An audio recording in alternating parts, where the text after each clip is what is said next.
कि आप सच में खुश हैं या बस आप दिन काट रहे हैं। हम रोज की भागदौड़ में खुद को ही भुला जाते हैं। कुछ छोटी छोटी आदतें, बड़ा नहीं, छोटी छोटी आदतें आपकी ज़िंदगी बदल सकती हैं। तो चलिए आज हम जानते हैं कि 15 ऐसे आसान तरीके जो आपको अंदर से खुश और मजबूत बना सकता है। पहली बात, आपको दौड़ना चाहिए। हाँ, आपको दौड़ना चाहिए। रोज़ थोड़ा ही सही, लेकिन दौड़ना ज़रूरी है, जिससे आपका शरीर और मन दोनों को ऊर्जा मिलती है। यह न केवल आपका शरीर को फिट रखता है, बल्कि मन में जमा तनाव और नकारात्मकता को भी बाहर निकलता है और आपको हल्का और ऊर्जावान महसूस करवाता है। इसलिए दौड़ना ज़रूरी है। दूसरी बात, आपके जीवन में नृत्य होना ज़रूरी है। देखिए, अब जो नृत्य और संगीत होता है उसके साथ हमारा अस्तित्वगत संबंध है। जैसे कृष्ण भी नाचते थे, गाते थे, बांसुरी बजाते थे, तो नृत्य और संगीत के साथ हमारा अस्तित्वगत संबंध है, तो उसके साथ हमारा जुड़ाव होना चाहिए। तो अगर आता भी नहीं हो तो भी आपके स्वास्थ्य के लिए भी थोड़ा ही सही नृत्य अपने जीवन में नृत्य को जोड़ना चाहिए। और जब आप नाचते हैं, यह भी आपको हल्कापन और खुशी का माध्यम बन सकता है। और तीसरी बात, धूप में बैठिए, क्योंकि धूप आपके शरीर के लिए बहुत ही आवश्यक है। यह प्राकृतिक ऊर्जा है और सुबह की धूप आपके शरीर के लिए ऊर्जा और विटामिन देती है, जिससे आपका मूड बेहतर होता है और मन में सकारात्मकता बढ़ती है। यह मन को सुकून देता है। और चौथी बात, आपको ध्यान करना चाहिए। देखिए, आपको ध्यान करना चाहिए, कुछ देर के लिए ही सही, लेकिन आपको हर रोज़ ध्यान करना चाहिए। यह आपको आपकी मन को स्पष्टता देती है, यानी आप कन्फ्यूजन से बाहर आ सकते हो अपने जीवन में। ध्यान आपको गहरी शांति का भी महसूस करवाता है, इसलिए हर रोज़ आपको थोड़ा ही सही ध्यान करना जरूरी है। और पांचवी बात, अपने काम में एकाग्र होकर काम कीजिए।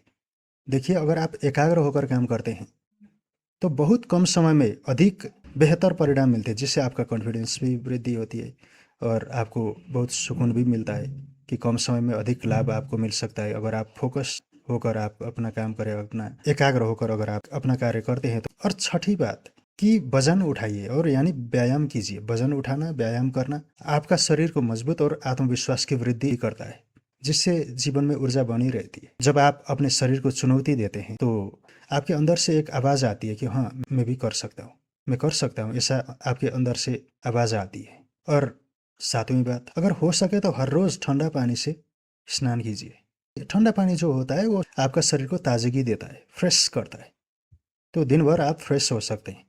अगर आप हर रोज़, अगर संभव हो सके तो हर रोज़ अगर आप स्नान करते हैं तो ठंडी पानी से। और आठवीं बात, संगीत सुनिए। कुछ देर पहले नृत्य का भी बात किया था। नृत्य और संगीत दोनों हमारे अस्तित्व से जुड़ा हुआ विषय है। जैसे कृष्ण का भी उदाहरण मैंने दिया, खुद भगवान कृष्ण नृत्य और संगीत के साथ जुड़े हुए, जैसे वो बांसुरी बजाते थे, नृत्य करते थे। तो क्योंकि ये हमारे अस्तित्व के साथ जुड़ा हुआ है। कोई ऐसा गाना सुनिए जो आपको आपके दिल को छूता हो। अच्छा संगीत जो होता है वो आपके दिल को सुकून देता है, नई ऊर्जा भी देता है। यह भावना को संतुलित करता है और आपको थकान को दूर करते हुए नई ऊर्जा देता है। संगीत और नृत्य आपके अस्तित्व में जुड़ना चाहिए। और नौवीं बात कि वर्तमान में जिए। देखिए, अब मैं आपको एक सवाल करता हूँ, क्या आप इसी पल में है या आपका मन कहीं और भटक रहा है? देखिए, आपको जहाँ इस वक्त जहाँ है आपका मन भी वहीं होना चाहिए, वर्तमान में होना चाहिए। जब आप वर्तमान में जीते हैं तो चिंता और पछतावा बहुत कम होता है और जीवन की छोटी छोटी खुशियाँ की जो होता है वो महसूस होने लगता है। इसलिए आपको वर्तमान में जीना चाहिए। और 10वीं बात, अपने लक्ष्यों के लिए काम कीजिए। देखिए, आपके साथ लक्ष्य होना चाहिए, आपके लक्ष्य के लिए आपको काम करना चाहिए। लक्ष्य जो होता है आपके जीवन को आगे बढ़ाने का काम करता है, इसलिए आगे बढ़ने के लिए भी आपके पास लक्ष्य होना चाहिए, उसके लिए आपको काम करना चाहिए। 11वीं बात कि कुछ पल के लिए ही सही, लेकिन खाली बैठिए, यानी आराम भी आपके लिए जरूरी है। कभी कभी रुकना भी अपने मन और शरीर को रिचार्ज करवाने जैसा होता है। बिना किसी काम शांत होकर एक जगह बैठने से मन को आराम देता है और आपको खुद से जुड़ने का भी मौका मिलता है। इसलिए कुछ देर के लिए आपको हर वक्त काम करने की आवश्यकता नहीं है। काम कीजिए, लेकिन कुछ आराम भी जरूरत है ना, शरीर और मन के लिए भी।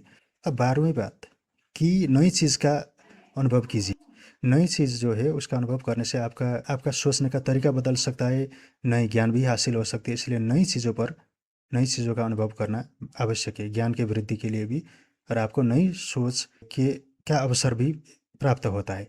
13वीं बात, फ़ोन का इस्तेमाल कम कीजिए। देखिए फ़ोन भी और गैजेट्स है जो बहुत आवश्यक भी है, लेकिन अगर अगर कुछ देर के लिए इसको साइड में अगर आप रखते हैं तो भी आपको रियलिटी से जुड़ने का अवसर मिलता है। ये जो होता है, ये जो फ़ोन हम चलाते हैं आवश्यक भी है, लेकिन अगर इसको कुछ देर के लिए आप रखते हैं, फ़ोन के साथ भी थोड़ा दूरी बनाना ज़रूरी है आज के समय में।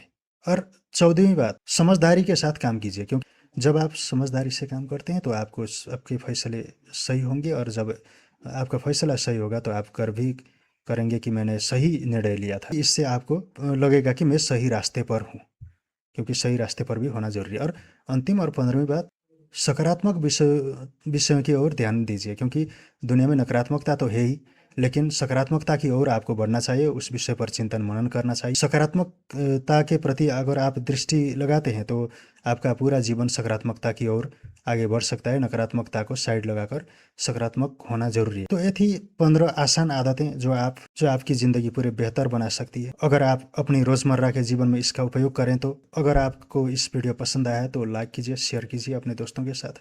अगर आपके ने हमारा चैनल को सब्सक्राइब नहीं किया है तो सब्सक्राइब भी कीजिएगा। तो फिर मिलते हैं अगले वीडियो में। आपको बहुत बहुत धन्यवाद। नमस्कार।